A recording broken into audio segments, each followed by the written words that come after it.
শিক্ষার আলো ইউটিউব চ্যানেলের পক্ষ থেকে তোমাদেরকে অনেক অনেক শুভেচ্ছা এবং সালাম। আসসালামু আলাইকুম ও রহমতুল্লাহ। প্রিয় শিক্ষার্থী বন্ধুরা, আশা করি তোমরা অনেক ভালো আছো। আজকের আলোচনা বিয়োগ 11 থেকে 20। পূর্বে আমরা আলোচনা করেছিলাম পাশাপাশি বিয়োগ। আজকে আমরা এই কথার বিয়োগগুলো আলোচনা করবো ইনশাআল্লাহ। এগুলা বিয়োগ হবে। যদি দেখো তোমাদের কাছে যদি টাকা থাকে, সেই টাকা যদি কমে যায় বা বাদ পড়ে যায় বা কাউকে দিয়ে দাও, তাহলে এই কথাগুলো যদি এই এই কথার অঙ্কের মধ্যে থেকে থাকে, তাহলে বুঝতে হবে তোমাদের সেই অঙ্কটা বিয়োগ করতে হবে। তাহলে এসো আমরা অঙ্কটা করি। 2 নম্বর অঙ্ক। 2 নম্বর অঙ্ক দেখো, এখানে লেখা রয়েছে যে করিমের 16টি বেলুন ছিল, সে 6টি বেলুন বিথিকে দিয়ে দিল। তাহলে আমরা লিখতে পারি করিমের বেলুন ছিল 16টি, বিথিকে দিল কয়টি দিছে?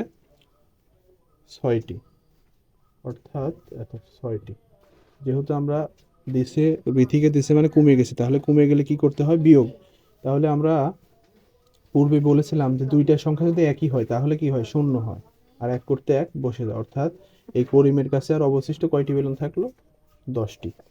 আশা করি অঙ্কটি তুমি বুঝতে পেরেছো তোমরা। তো বাকি অঙ্কগুলো বুঝতে হলে অবশ্যই ভিডিওটি না টেনে তোমাদের শেষ অবধি দেখতে হবে, তাহলে তোমরা বুঝতে পারবা। প্রিয় শিক্ষার্থী বন্ধুরা, আমরা এখন 3 নম্বর পড়তে পারি। রাজুর দোকান থেকে 19টি চকলেট কিনলো, এর থেকে 9টি চকলেট তার বোনকে দিল, তার কাছে আর কয়টি থাকলো? দেখো, সে চকলেট কেনার পরে তার বোনকে দিয়েছে, তার মানে তার কাছে চকলেট কমে গেল, আর কমে গেল মানেই বিয়োগ।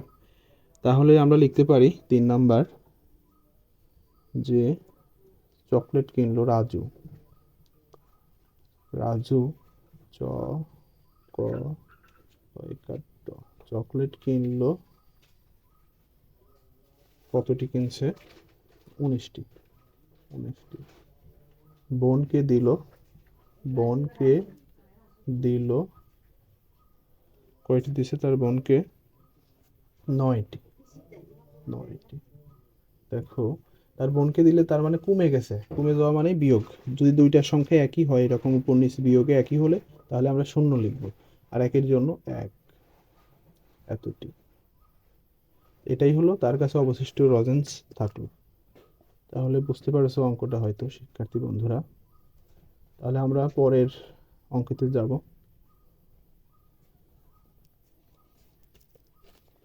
এখানে দেখো 4 নম্বর অঙ্ক।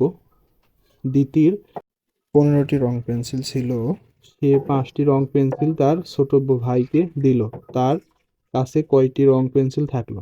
তার মানে তার কাছে যে রং পেন্সিলটা ছিল, তার থেকে 5টি রং পেন্সিল তার ছোট ভাইকে দিল, তার মানে তার কাছে রং পেন্সিল কমে গেল, আর কমে গেল মানে বিয়োগ।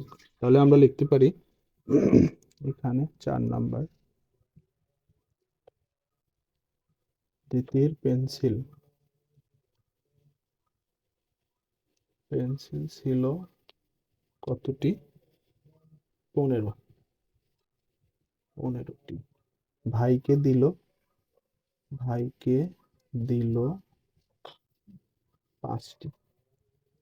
দেখো, এই অঙ্কটা তোমরা দাগ কেটেও করতে পারো। উপরে বড় সংখ্যা কত? 15, নিচে আছে 5, তার মানে আমরা এই 5-15 পরিমাণ দাগ কাটবো। 1 2 3 4 5 6 7 8 9 10 11 12 13 14 15, আর 5 আছে ছোট, তার মানে 5টি দাগ আমরা কেটে দিব।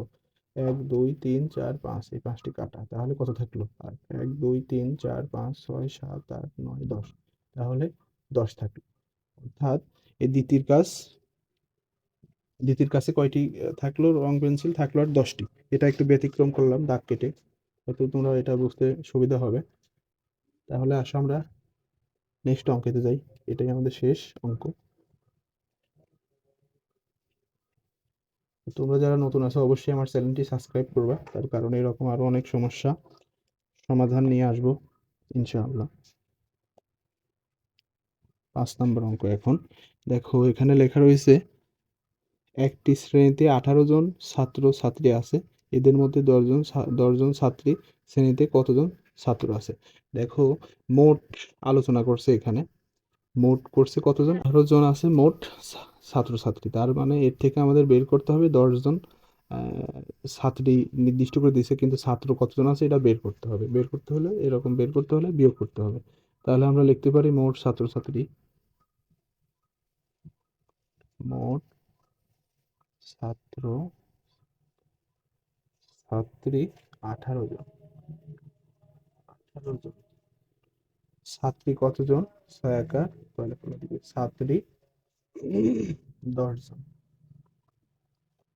তাহলে এটা আমরা অবশ্যই বিয়োগ করব। দেখো, যদি নিচে যদি শূন্য হয় আর উপরে সংখ্যা থাকে, তাহলে এই সংখ্যার কোনো, আমরা প্রথমে উপর নিচে এরকম বিয়োগ করব। উপরের সংখ্যা, নিচে আছে শূন্য, তাহলে এরকম যদি থাকে বিয়োগের ক্ষেত্রে বা যোগের ক্ষেত্রে হলেও এই সংখ্যার কোনো পরিবর্তন হবে না, 8 করতে 8ই বসবে। আর এখানে দেখো, বিয়োগের সময় আমরা বলেছিলাম যে দুইটা সংখ্যা যদি একই হয় তাহলে অবশ্যই সেখানে শূন্য হয়, যেহেতু উপরেও এক নিচেও এক, তার মানে এখানে শূন্য হবে। কিন্তু আমরা কি করব, আমাদের ফর্মুলা অনুযায়ী আমরা বামে শূন্য দিব না, শুধু 8। তাহলে ছাত্র কতজন? 6 একার ছাত্র হলো এই 8 জন, এটাই হলো উত্তর। তো প্রিয় শিক্ষার্থী বন্ধুরা, আশা করি তোমরা এই সম্পূর্ণ অঙ্কগুলো বুঝতে পেরেছো। আর না বুঝলে অবশ্যই আমার ভিডিও কমেন্ট বক্সে কমেন্ট করবা। তোমাদের কমেন্ট অনুযায়ী আমি উত্তর বা সমাধান দেওয়ার চেষ্টা করবো ইনশাআল্লাহ। তো এরকম আরো অনেক ভিডিও নিয়ে তোমাদের সামনে হাজির হব, সেই জন্য তোমরা আমার চ্যানেলটি অবশ্যই সাবস্ক্রাইব করবা। তো নতুন কোনো ভিডিও নিয়ে হাজির হব তোমাদের সামনে, সেই পর্যন্ত তোমরা ভালো থাকবে, সুস্থ থাকবে। আসসালামু আলাইকুম ওয়া রাহমাতুল্লাহ।